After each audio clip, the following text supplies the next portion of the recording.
आत्म की बात हम आपको बता सकते हैं, प्रपंच और व्यवहार से तो। अध्यात्म में अपने किए हुए कर्मों का फल उन्नति, अवनति, सुख-दुःख प्रदान करता है।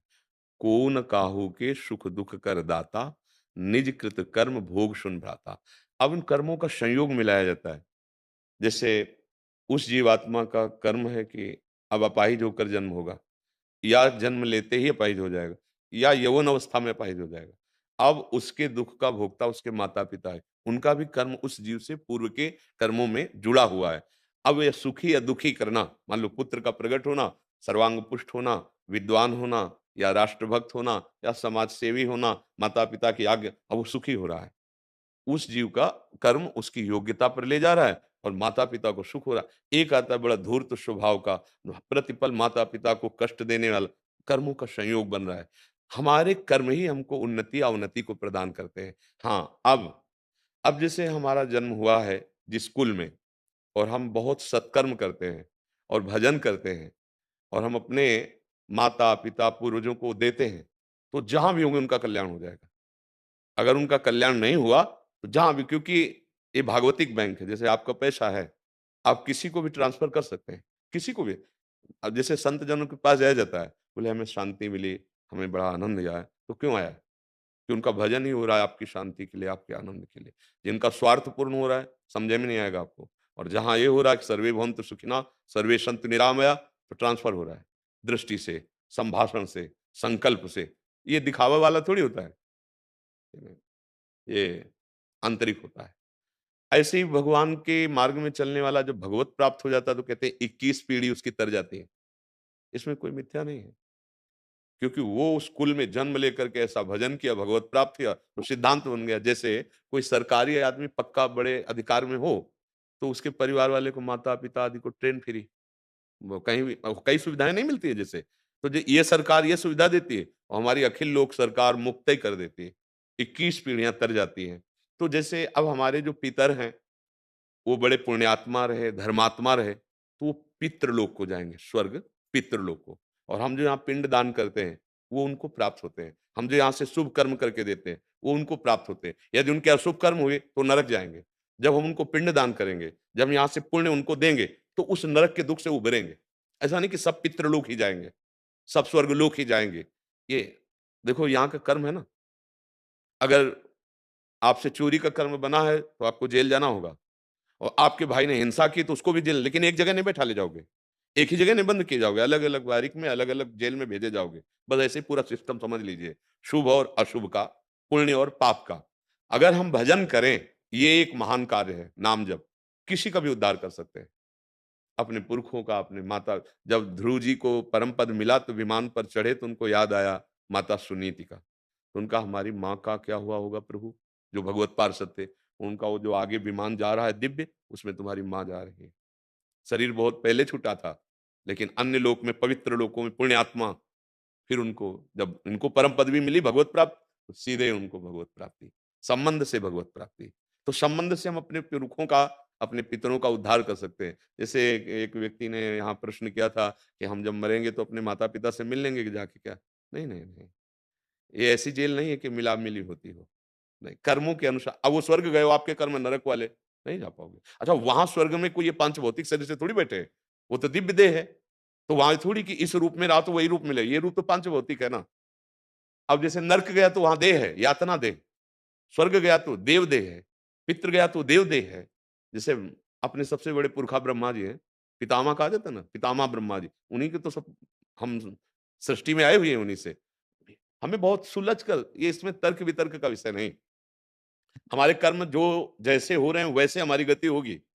हाँ, हमारे अच्छे कर्म हो गए तो हमारे संबंध से बहुतों का कल्याण हो जाएगा। सतरति सतरति सा लोकान तारयति। वो स्वयं तर सकता है, स्वयं तर सकता है और लोकों को तार सकता है। मम भक्ति युक्तो भुवनम पुनातु। लोक के लोक पावन, जैसे एक दीपक जला है, तो इससे करोड़ों दीपक जला दे तो पहले दीपक में क्या अंतर होगा? ये मम भक्ति युक्तो भुवनम, लेकिन छोटे-मोटे पुण्यों की बात नहीं हो रही। हाँ, छोटे-मोटे जैसे हम पिंडदान करते हैं, श्राद्ध करते हैं, तो अगर वो नर्क में भी है, तो पहुँचा पोस्ट। और उनकी उन्नति हो जाएगी, उनका मंगल हो जाएगा। ये कोई व्यर्थ थोड़ी जाता है। जैसे आप पिंडदान करते हो, तीर्थों में जाकर अपने माता-पिता के लिए दान पुण्य करते हो, वो उनको प्राप्त होता है। पर हम मिल लेंगे जाके, ऐसा एक ही उपाय है। आप भगवत प्राप्त हो और भगवान से प्रार्थना करो कि मेरे माता-पिता का जो रूप था वही रूप रख के आओ, वो आ सकते हैं। अन्यथा वो रूप तो यहीं जला दिया गया था ना, वो दोबारा सृष्टि में देखने को नहीं मिलेगा। ये पांच भौतिक रूप है। भगवान से कहो तो वो सब रूपों में, वो तो सर्व सामर्थ्यशाली है। जैसे महापुरुष जन पधारते हैं ना कि अमुक संत का शरीर तो यहाँ हो गया, बोले वो हमसे मिले थे। तो उनका दिव्य रूप होता है। वो उसकी भावना को पुष्ट करने के लिए वही रूप धारण किया और सामने प्रकाशित हो गए। वो रूप तो कब का मिट गया। अब वो पांच भौतिक रूप नहीं है, वो चिदानंद बप्पू हैं। वो कभी पृथ्वी पे चलते नजर नहीं आएंगे, ऐसे दिखाई देंगे, ऐसे बात करेंगे, वसंतर ध्यान हो जाएंगे। पांच भौतिक देह नहीं होती महापुरुषों की जो पदार्थ है। हाँ, तो ऐसे ही हम अगर माने कि हमें माँ के रूप में दर्शन मिले, तो हम पहले प्रभु का इतना भजन करें कि प्रभु हमारी माँ का रूप रख के आ जाए, तो आ जाएगा। वो तो सब रूप पहले भी थे और सब रूप अब भी उन्हीं के हैं, आगे भी उन्हीं के होंगे। उनके सिवा इन रूपों की सत्ता नहीं है। ये तो यही नष्ट कर दिए जाते हैं। अब अज्ञान के कारण समझ नहीं पाते ना, तो बोले नहीं वो तो पितरों, सब थोड़ी जाते पितर लोग। फिर नरक किसके लिए बना है? अगर हमारे गंदे कार्य हो गए तो हम पितर लोग तो देवलोक में आता है। जैसे भारत में उत्तर प्रदेश, मध्य प्रदेश, ऐसे बहुत से प्रदेश है ना, ऐसे स्वर्ग में भी बहुत है। तो एक पितर लोक जो है वो एक मानो स्वर्ग का एक हिस्सा है। उसमें वो जाते हैं जो बहुत भजनानंदी तपस्वी दान पुण्य यज्ञ करने वाले वहां पहुंचते हैं। और जैसे हमारे कर्म नीच हुए तो फिर उसका दंड मिलेगा नरक आदि की, फिर और योनियों में जाएंगे। तो जैसे और योनि में जीव है और हम उसको भजन दिए, तो तत्काल घटना घटेगी, उसका शरीर छूटेगा और वो उन्नति को प्राप्त हो जाएगा। तो इसीलिए मनाया जाता है कि हमारे परिवार में कोई पुण्यात्मा हो जाए। पितर जो है ना, जो स्वर्ग में विराजमान हमारे पूर्वज, उसके सबसे पूर्वज है अर्यमा। भगवान कहते हैं पितरों में अर्यमा मैं हूँ। तो हम मनाते हैं वो कि ऐसे हमारे कुल परंपरा में कोई एक पैदा हो जाए ऐसा, जो पुण्यात्मा हो, भगवत भक्त हो, तो हम इससे भी ऊपर भगवान के धाम चले जाएँ। भाई पितृलोक कोई स्थायी नहीं है। जैसे मृत्युलोक है ना, स्थायी नहीं है, ऐसे स्वर्ग भी स्थायी नहीं है, पितृलोक भी स्थायी नहीं है। तिनके से लेके ब्रह्मलोक तक कोई स्थायी नहीं। भगवान का जैसे वैकुंठ धाम है, राम जी का साकेत धाम है, शिव जी का कैलाश धाम है, प्रिया प्रीतम का वृंदावन धाम है, ये श्री कृष्ण का संपूर्ण ब्रज चौरा, ये दिव्य जो धाम है, ये यहाँ से फिर मृत्यु का प्रवेश नहीं है। अन्यथा आब्रह्म स्तंभ पर्यंतम सर्वम मायामयम जगत। ये त्रिगुणात्मिका माया के द्वारा यहाँ से लेकर ब्रह्मलोक तक रचा हुआ है। नीचे के लोग, ऊपर के लोग सब मायाकृत है। यहाँ जाने पर विश्राम नहीं है। यहाँ पूर्ण क्षीण हुआ फिर लौटना पड़ेगा। वो शरीर छूटेगा, जो देव शरीर मिला वो छूटा, अब फिर उसको भेज दिया गया, इधर कहाँ भेजा जाएगा अब कुछ पता नहीं। जैसे देवराज इंद्र के पद में महाराज नहुष विराजमान थे, पापाचरण बन गया, एक लात मार दी ब्रह्म ऋषि को और वहां ले जाने के लिए कि चलो अब मैं इंद्र हूं तो सची से हम मिलेंगे। तत्काल साफ हुआ और देवराज इंद्र का शरीर जो हटा और अजगर की योनि में प्राप्त। बड़ा विचारणीय विषय है कि ऐसे कर्म करो कि ये जो मानव देह मिली है ये दुर्गति को न प्राप्त हो। कम से कम हमारा अगर भगवत प्राप्ति न हो, काम पूरा न हो, तो फिर मानव देह मिले और अच्छा सत्संग मिले, अच्छे आचरण करूं और सबको सुख पहुंचाऊं और भगवान को प्राप्त कर लूं। इसीलिए सत्संग किया जाता है कि होश में, ये जो दूसरों का मांस खा रहे हो ये तुम्हारे लिए बहुत हानिकारक होगा। देखो सृष्टि में क्या है, एक कानून है। जैसे आप अपनी पत्नी से मिले तो कोई अपराध है क्या? लेकिन दूसरी स्त्री से आप करें जबरदस्ती, तो आपको कानून बंदी बना लेगा ना। कह दो नहीं ऐसा नहीं, उसका नियम बनाया गया, कानून बनाया गया है। ये चीज उनके लिए, ये चीज उनके लिए, इसका ऐसे प्रयोग करो। कानून के अंतर्गत आप करोगे ना, आप फंसोगे नहीं। और कानून के विपरीत करोगे, पकड़े भी नहीं जाओगे अगर, तो भी तुम्हारा मन तुम्हें दंड देगा।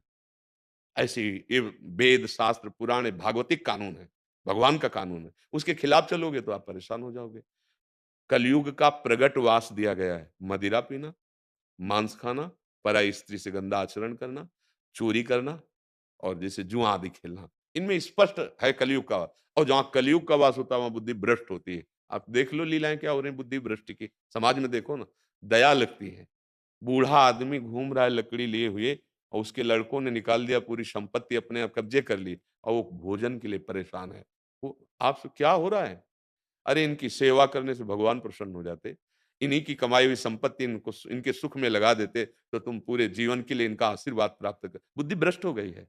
बूढ़ी माँ है, उसको कष्ट दिया जा रहा है, छोटी-छोटी बातों में परिवार में विद्रोह पैदा हो रहा है, समाज में एक-दूसरे के प्रति हिंसा, क्या हुआ? बुद्धि भ्रष्ट हो गई। क्यों भ्रष्ट हुई? क्योंकि कलयुग का जहाँ वास है, उनका सेवन हो रहा है। इसीलिए सबसे हाथ जोड़ के कहते हैं, सावधान, एक कोई ऐसा आचरण मत करो, नहीं तो चाहे जहाँ चले जाओ, कभी सुखी नहीं होगे। हमारी बात मान लेना। गंदे आचरण करो, पापाचरण करो और सोचो कि हम किसी साधु महात्मा के पास चले जाएँ, कुछ दे लेके आशीर्वाद, अवश्यमेव भोक्तव्यम कृतम कर्म शुभाशुभम। भगवान के वचन, अवश्यमेव तुम्हें भोगना पड़ेगा अपने कर्म को। तो परिणाम में फिर ये आता है कि को न काहू के सुख दुख कर दाता और निज कृत कर्म भोग सुन भ्राता। इसलिए हमें चाहिए कि हम अब ऐसे कर्म करें कि दूसरों को सुख प्रदान करें अपने कर्म बल से। कोई मुझे सुखी करे ऐसी आशा छोड़ दें। हम अपने भजन बल से, अपने अच्छे आचरण से हम ऐसे उठें कि लाखों को सुख पहुँचाएँ, अपने परिवार को क्या, हम पूरी समाज को सुख पहुँचाएँ। समाज के हेतु हमारा, राष्ट्र के हेतु हमारा प्राण विसर्जन हो गया काम। परहित सरिस धर्म नहीं भाई। अगर हम दूसरों को सुख देने की बात सोच लें, इससे बड़ा कोई